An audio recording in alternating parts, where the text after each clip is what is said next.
CBN e a Tecnologia, com Gilberto Sudré.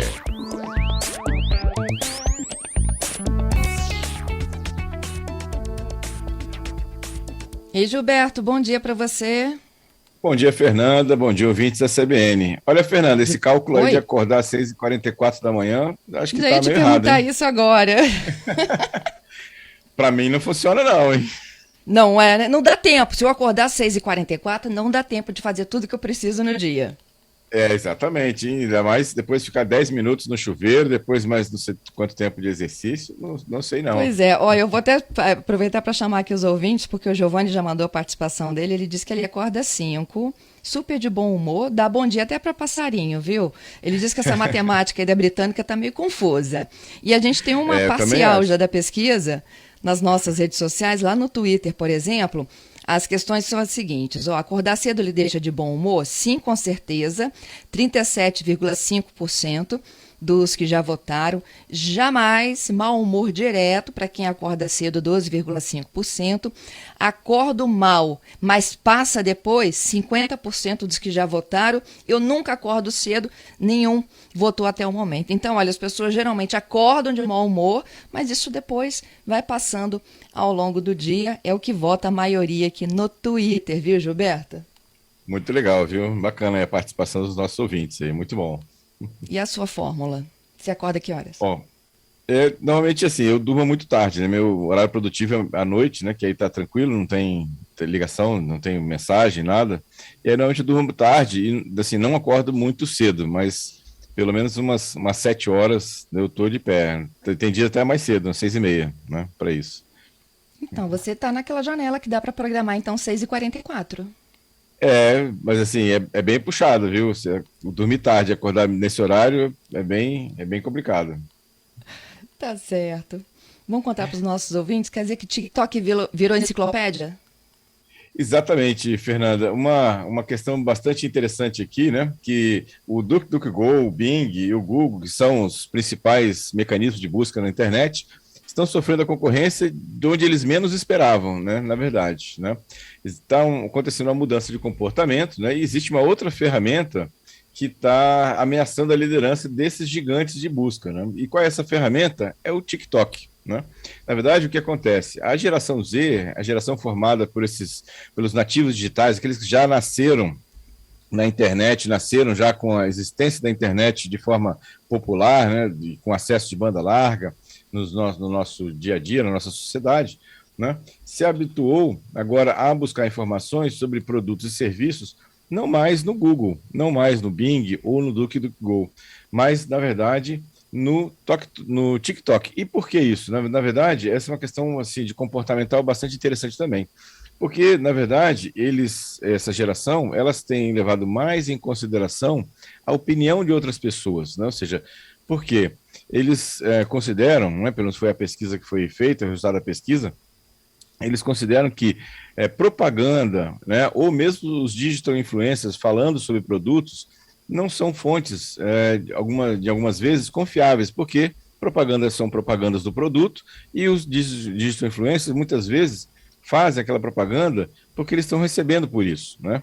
E muitas vezes nem utilizaram aquele produto para fazer aquela propaganda em relação a isso. Então, essa geração, ela, ela prefere muito mais ouvir de pessoas reais que estão utilizando de forma prática aquele produto, se aquele produto ou serviço é bom ou não. E aí eles recorreram não mais aos mecanismos de busca, e sim, como o Google, né, que eu dei o exemplo, mas o TikTok, ou seja, vídeos de TikTok que fazem essa questão. Então, ou seja, é uma mudança de comportamento bem interessante e mostra também a importância da manutenção, da manifestação da opinião de usuários de produtos e serviços que vão fazer, demonstrar exatamente se aquele produto realmente foi satisfatório ou não naquele uso. Então, é uma tendência, parece que bem interessante, né? Tem uma tendência que já foi identificada pelos mecanismos de pesquisa, né? Já começaram a identificar que a queda, muitas vezes, de pesquisa, né, da frequência de pesquisa nesses mecanismos e o crescimento desse tipo de busca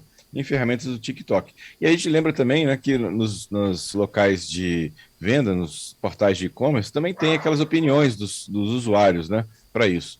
E aí com depoimento sobre aquele produto é bom, aquele serviço foi bom, foi ruim na contratação. Então, a gente está vendo que, na verdade, agora essa geração está confiando muito mais na opinião de outras pessoas que usaram os seus produtos, ou compraram aquele produto ou serviço. Pois é, e falando um pouco do TikTok, né? Essa nova geração também está muito mais lá do que em outras plataformas.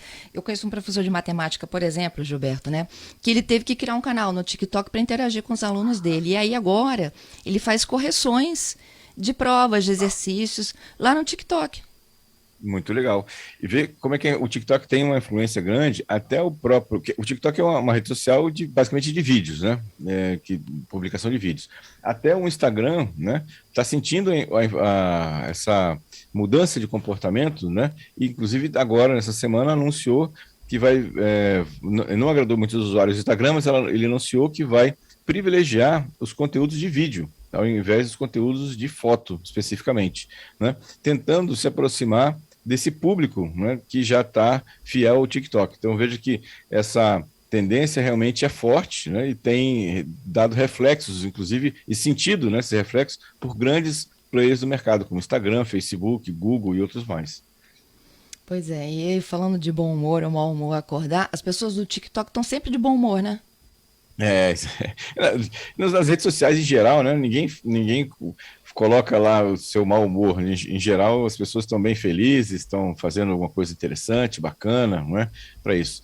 Então Aí lembrando aquela outra rede social que a gente até já comentou aqui, da Be Real, né? Que é aquela rede social que você publica naquele momento que você está fazendo, né? E sem filtro, né? Completamente verdadeiro, né? Vamos chamar assim, na rede social. Veja que é uma tendência, né? Ou seja, você deixar um pouco dessa superprodução, né? das redes, né? E colocar lá a vida como ela é, né? Como diz lá o Nelson Rodrigues, a vida como ela é. É isso mesmo. E falando em pesquisa, né, na internet, eu sou do tempo ainda da enciclopédia e da biblioteca. Para fazer trabalho de escola, a gente tinha que ir para a biblioteca da escola, ou a família tinha que adquirir aquelas enciclopédias, você lembra? Britânica, Barça. Barça, isso, exatamente. E a gente tinha que sentar mesmo lá, procurar nas páginas, fazer o nosso resumo. Hoje está tudo, né? No Google, por exemplo, não é mesmo, Gilberto? Exatamente.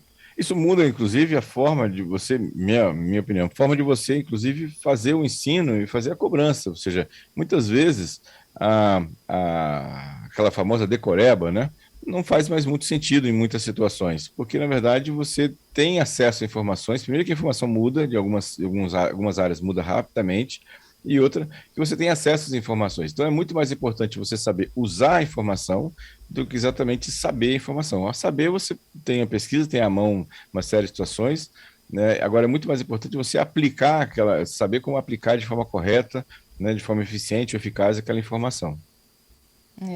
O Giovanni está dizendo que também é da época da Barça. Muita gente lembrando. O Google foi criado exatamente para substituir isso, né? Para responder perguntas, não foi? Exatamente.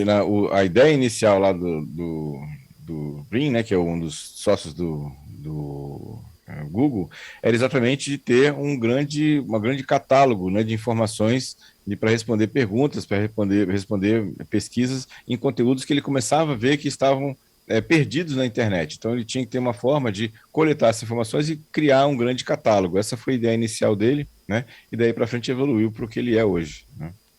O Carlos está dizendo, hoje uma enciclopédia nem faria muito sentido, né? Com o público que Com a as gente informações tem hoje. mudando tão rapidamente, né, não tem como acompanhar, né?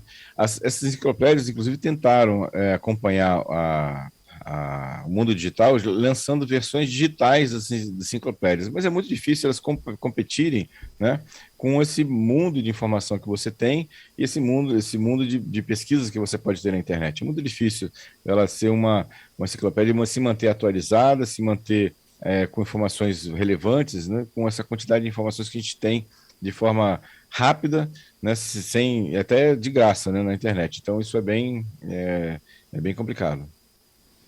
É isso. Bom, gente, se vocês tiverem dúvidas, sugestões, podem ir participando. 992994297, além, é claro, de comentar sobre o bom ou o mau humor ao acordar cedo todos os dias. Para quem não acompanha detalhes da pesquisa divulgada hoje, né, de uma matemática britânica, que eu conto logo depois, eu vou seguindo também com mais destaques do Gilberto. Nosso Vamos lá. viralizou, né, Gilberto? Isso aí. Bom, vamos lá. Então. Viralizou. Qual o Vamos lá, primeiro Fernanda. destaque? Vamos lá. Bom, a primeira notícia que me chamou a atenção essa semana foi o custo da invasão de dados, né? Ou seja, o custo de vazamento de dados bateu um novo recorde, numa média mundial, ou seja, em média, no mundo, né, uma violação de dados, invasão de sistemas, tem um custo de 4 milhões, quase 4 milhões e meio de dólares. Então, veja, o custo tem aumentado bastante. Do ano passado para esse ano, 13% foi o aumento do custo, né, de um vazamento de dados na internet, que a empresa paga ou na parte de imagem ou na parte até de resgate também. Outra notícia que me chamou bastante atenção essa semana é que uma pesquisa realizada pela NortonLifeLock apontou que crianças e adolescentes brasileiros têm pouco ou nenhuma supervisão dos pais quando estão na internet. A pesquisa identificou que 42% dos pais permitem que seus filhos menores de 18 anos acessem a internet sem nenhum tipo de monitoramento. Olha só, né? Quase metade das crianças hoje, né, ou adolescentes, acessam a internet, crianças brasileiras, né? A pesquisa foi feita com um universo brasileiro aqui, quase metade das crianças e adolescentes elas acessam a internet sem supervisão dos pais. Apesar dos pais saberem que isso é complicado, eles não fazem monitoramento, inclusive relatam que em situações dessa natureza, né, já tenham sido, inclusive a pesquisa fala em 78% das crianças já tenham sido expostas a conteúdos indevidos nesse acesso à internet, né, para isso. E por último... E tem como filtrar, né, Gilberto? Exatamente, tem filtrar, ferramentas... Né? Limitação de tempo e tem ferramentas para filtrar isso também, né? Ou seja, são ferramentas que ajudam, né? Não resolvem 100% do problema, mas ajudam bastante nessa questão de evitar que as crianças sejam expostas a conteúdos indevidos na internet. Então, tem várias situações dessa questão e ferramentas importantes para isso também, né?